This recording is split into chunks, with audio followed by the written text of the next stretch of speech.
नमस्कार बंधुरा आशा करी सबाई भालो आछेन। बंधुरा आज आमी 10 मिनिटे रातेर डिनारे एक रेसिपि आपनादेर साथे शेयर करछि। अनेक समय हाथेर काछे सब्जी थाकलेও मने हय एमन कि रेसिपि बानानो যায় যেটা খুব তাড়াতাড়ি ও সহজ পদ্ধতিতে বানানো যায়, যেটা খেয়ে সবাই প্রশংসা করে এবং ডিনার সেটা টেস্টিও হয়। এই রেসিপিটা খুবই মজাদার, ভাত রুটি দুটো দিয়েই ভালো লাগবে। আজ আমি বেগুনের সাথে বেগুন টমেটো দিয়ে একটা রেসিপি বানিয়ে দেখাচ্ছি। আর এই রেসিপিটা আপনাদের অবশ্যই খুবই ভালো লাগবে, ছোটো বড় সবাই খুবই পছন্দ করবে। ভাত রুটি দুটো দিয়েই খেতে ভালো লাগে, তো সবাই খুব পছন্দ করবে। এখানে দুটো আমি বেগুন নিয়ে নিলাম, দুটো বেগুনের সাথে দুটো টমেটো নিলাম এবং বেগুনগুলো ভালোভাবে কেটে নিলাম, ভিতরে পোকা আছে নাকি। তো শীতের দিনে বেগুনে তেমন পোকা থাকে না, তবু আমি কেটে দেখে নিলাম। এবং আমি নিলাম দুটো পেঁয়াজ আর কিছু ধনেপাতা। দুটো বেগুন নিয়েছি, দুটো টমেটো নিয়েছি, সেই হিসেবে আমি দুটো পেঁয়াজ নিয়েছি। আপনারা পেঁয়াজ কম খেতে চাইলে আপনারা একটা নেবেন, আর ধনেপাতা আপনারা যেমন পছন্দ করবেন আপনারা সেই হিসেবে নেবেন।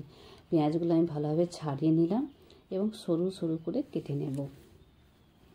মোটা কাটবেন না বন্ধুরা, যতটা পারবেন সরু কাটবেন পেঁয়াজগুলো।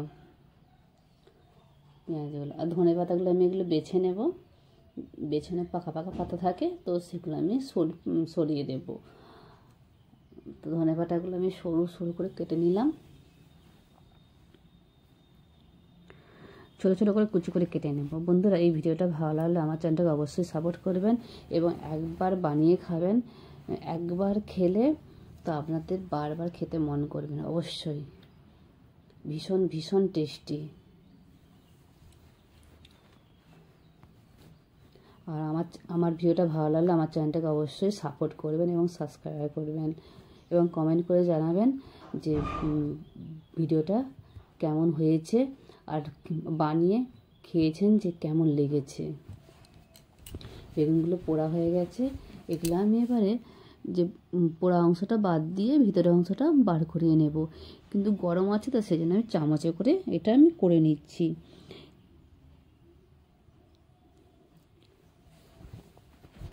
এবার হাতে করে হালকা করে আমি ছাড়িয়ে নিচ্ছি, যে পোড়া অংশটা ফেলে দেব। এবং আরেকটা বেগুন আছে সেটা আমি করে নিচ্ছি এইভাবেই। বন্ধুরা এইভাবে যেভাবে ভিডিওটা দেখাচ্ছে আপনারা অবশ্যই এইভাবে করে দেখবেন, আপনাদের খুব খুব ভালো লাগবে। আর এই রেসিপিটা তো খুবই ভালো লাগে, বাচ্চা বড় সবারই খুব প্রিয় হবে। বারবার বানানোর জন্য আপনাকে বলবেন। এইভাবে আমি টমেটোর ছিলকাগুলো আছে যে সেগুলো আমি সাফ করে নিলাম।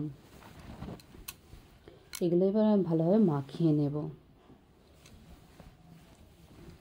হাতে করে মাখালেও একটু মানে একটু শক্ত রয়ে যায়, তো মানে শক্ত বলতে তোমার একটু মানে প্লেন হয় না, মানে রুটি দিয়ে যে খাবেন, তো আমি এটা গ্লাসে করে করলে এবারে বেশ সুন্দর মাখানো যায়। আমি এটা ভালো করে গ্লাসে করে মাখিয়ে নিচ্ছি।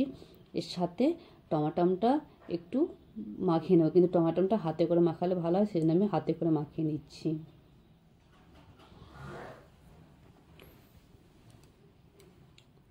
আপনারা ভিডিওটা দেখেই বুঝতে পারছেন যে কতটা সুন্দর হয়েছে, খেতেও খুব টেস্টি। আপনারা অবশ্যই বন্ধুরা আপনারা বানাবেন। পেঁয়াজ দিয়ে দিলাম এবং দিয়ে দিলাম ধনেপাতা কুচি। আমি মাঝখানটা ফাঁকা করে নিলাম, এই জন্যে এখানটা আমি সর্ষের তেল, শুকনো লঙ্কা ভাজা আর দিয়ে দেব নুন, এবং এটা আমি ভালোভাবে মাখিয়ে নেব। দেখুন সবগুলো একসাথে মিক্স হয়ে গেছে, খেতে যা দারুণ লাগে না বন্ধুরা। বন্ধুরা অবশ্যই এটা বানিয়ে খাবেন।